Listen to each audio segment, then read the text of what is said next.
Today we are going to show you the experiment demo for difference amplifier and Schmitt trigger. This experiment has two parts. First part has difference amplifier conduction of the experiment. The second part Schmitt trigger part of the experiment. Today we are going to show you the first part of the experiment, that is difference amplifier. The main aim of this experiment is to verify the gain characteristics of a DC difference amplifier. Before doing the circuit connections, as per the design calculations given in the manual, you have to do the calculations for designing the theoretical values. The design calculations are done, you have to do the circuit connection as per the circuit diagram given in the manual. So totally in this circuit you have 5 external connections to be done.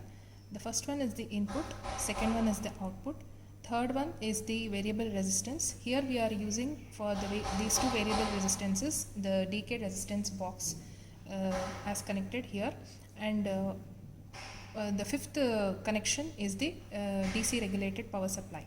So these are the 5 connections which you are supposed to do in this particular experiment. The remaining connections are inbuilt in the kit, op-amp kit, which we are using for this experiment. So as of now we have connected the whole setup as per this circuit diagram, and the connections. So here we are giving the input 2 volts 200 hertz. The voltage is 2 volts peak to peak we have set here using this function generator.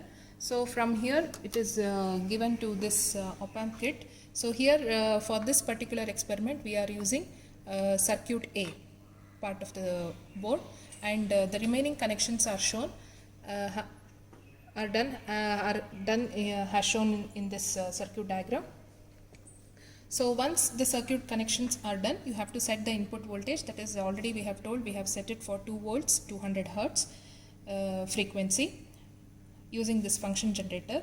Once you have set the input voltage, that is Vi, you have to make a note of it, what voltage you have set and what frequency you have kept.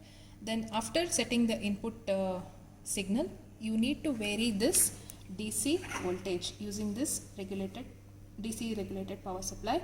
So by varying this DC voltage in steps using this RPS, you have to note down the corresponding output voltage in the CRO. So this is the waveform which you are going to get for input as well as output we have shown here. So this is the output voltage which you are going to observe in your CRO. So from this you have to note down the output voltage. So now as of now for 1.1 volt VDC what we have set here, the output voltage is around 3.2 volts. So that voltage you have to note down in the third column in your tabular column, that is VOP, that is V output voltage. Okay, and VDC, that is 1.1 volts what you have set here, should be written in the second column, that is VDC RPS. So like this you can vary your VDC in your RPS. So up to some 2 or 2.5 you can vary, and corresponding output voltage you have to note down from the CRO and has to be tabulated. So once you have tabulated the readings for VDC and VOP, you need to calculate the final practical value of this VOT, and finally you have to compare the theoretical value which you had done using the design calculations and the practical value what you have obtained after conducting the experiment, and finally you have to conclude in the result the comparison between the theoretical and practical values. The second part of sixth experiment is Schmitt trigger. The aim of this experiment is to design and realize the Schmitt trigger circuit using an op-amp for desired UTP and LTP, upper trigger point and lower trigger point. So in theory you have already studied about the Schmitt trigger circuit. So practically we are now verifying the UTP and LTP by using this circuit. The design calculations are given in the manual. So first, before starting with the experiment, you have to do the design calculations and note down the values of UTP and LTP and tabulate it in the given tabular column. This is the circuit given for Schmitt trigger experiment. So now you have to do the connections as per this circuit diagram on the MOP lab kit. For this particular experiment we are using B part of the circuit for doing the connections.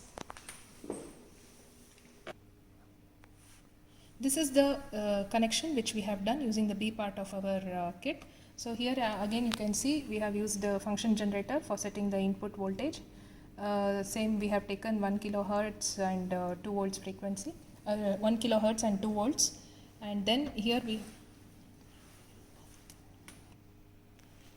So as per after setting the input voltage, now we have kept this decay resistance box value to be equal to 2.2K. So this 2.2K value you have to note down in your tabular column, in the column that is BT4.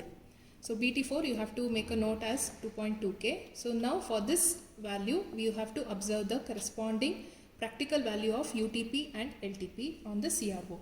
So from this CRO, so this is the output waveform which you are going to get for this particular experiment. So from this waveform you have to observe the LTP and UTP. So here the UTP we have got for 2.2K around 0.4 volts and LTP also 0.4 volts. So those two values you have to tabulate it in the tabular column under practical values, and then you have to compare the results with your theoretical value of UTP and LTP what you have calculated using the formulas, that is designing formulas, and finally conclude the results.